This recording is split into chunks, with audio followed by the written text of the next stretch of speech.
নমস্কার। দৃষ্টিভঙ্গির ফেসবুক পেজে যারা রয়েছেন প্রত্যেককে স্বাগত, মধুরিমা এবং পরে ইউটিউবে যারা থাকবেন তাদেরকেও স্বাগত। অলিম্পিক্স চলছে, সেটা নিশ্চয়ই দেখছেন অনেকেই, আর যারা দেখতে পাচ্ছেন না তারা হয়তো খবর রাখছেন। ইতিমধ্যেই আমরা ভীষণভাবে গর্বিত, কারণ ইতিমধ্যেই আমরা দুটো ব্রোঞ্জের পদক পেয়ে গিয়েছি।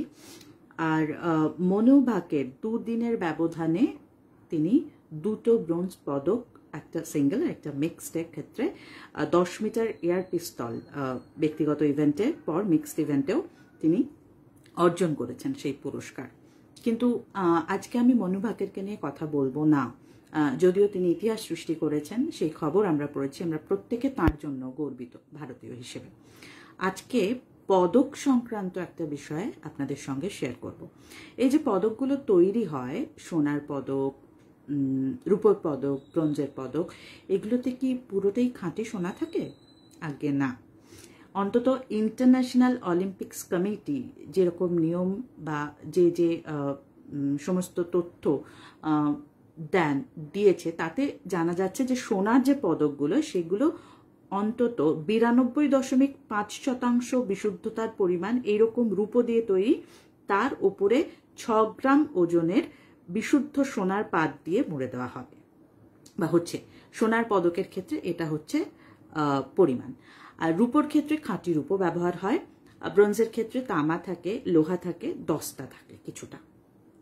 তো এটা যখন আমি পড়ছিলাম আমার খুব ইন্টারেস্টিং লেগেছে যে এই যে একটা সোনার পদক আমরা দেখছি, যেটা দেখে আমাদের ভীষণ মনে হচ্ছে আচ্ছা এই একটা গোটা সোনার পদক পেল না। এখানে যেটা আবার বলছি যে রূপো দিয়ে তৈরি হয় মূলত সেক্ষেত্রে রূপোর বিশুদ্ধতার পরিমাণ থাকে 92.5%। আর অন্যদিকে যে ব্রোঞ্জের পদক অর্থাৎ আমাদের মনু ভাকের যা পেয়েছেন সেটা লোহা, দস্তা এবং বেশিরভাগ ক্ষেত্রেই তামা, মানে তামার পরিমাণ বেশি। এইটা হচ্ছে কি মেজারমেন্ট এইভাবে। তবে হ্যাঁ, রূপোর পদক একেবারে খাঁটি হয়, এটা কিন্তু জানা যাচ্ছে। আর এই যে পদকগুলো, সেই পদকের ক্ষেত্রে মূলত সোনার পদকের ক্ষেত্রে সেটা ভারতীয় যদি মূল্য নির্ধারণ করি সেটা প্রায় 80,000 টাকার কাছাকাছি। অন্তত ফোর্বস যে প্রতিবেদন বের করেছে সেইটা অনুযায়ী কিন্তু জানা যাচ্ছে প্রায় 80,000 টাকার কাছাকাছি এই স্বর্ণ পদক ভারতীয় মূল্যে। এবার প্রত্যেকটা অলিম্পিক্স গেমসের ক্ষেত্রে পদক যে দেওয়া হয় তার আলাদা নকশা থাকে। প্যারিসে 2024 সালে এবার অনুষ্ঠান হচ্ছে, 1924 সালেও কিন্তু প্যারিসেই হয়েছিল। প্যারিসে আইফেল টাওয়ার, যা নিয়ে বহু মানুষের বহু স্বপ্ন থাকে, একবার অন্তত সেখানে যাব, প্রিয় মানুষের সঙ্গে ছবি তুলবো, সেই মুহূর্তটাকে স্মরণীয় করে রাখবো। সেই আইফেল টাওয়ার বানানো হয়েছিল যেই লোহা দিয়ে, সেই লোহাই কিন্তু এবার এই পদকে ব্যবহারও করা হয়েছে। কিরকম ভাবে না, অলিম্পিক্সের ইতিহাসেই প্রথম কোনো দেশ তাদের জাতীয় স্মৃতিস্তম্ভের অংশ ব্যবহার করছে এই মেডেলের ক্ষেত্রে। আয়োজকরা জানিয়েছেন প্রতিটি পদকে আইফেল টাওয়ারে ব্যবহৃত 18 গ্রাম করে লোহা থাকছে। কোথায় থাকছে এই লোহা? গোলাকার যে মেডেল তার মাঝখানে যে ষড়ভুজাকৃতি অংশটি রয়েছে সেখানেই কিন্তু এই লোহা ব্যবহার করা হচ্ছে। অলিম্পিক্সে প্রত্যেক বছর আলাদা আলাদা জায়গায় হয়, তার ইতিহাস থাকে, তাতে ভারতীয়রা যারা অংশগ্রহণ করেন আমাদের গর্বিত করেন বিশ্বের মঞ্চে। সেখানে পদকের যে এই ইতিহাসগুলো সেগুলো আপনাদের জানা ছিল কি? জানাবেন অবশ্যই।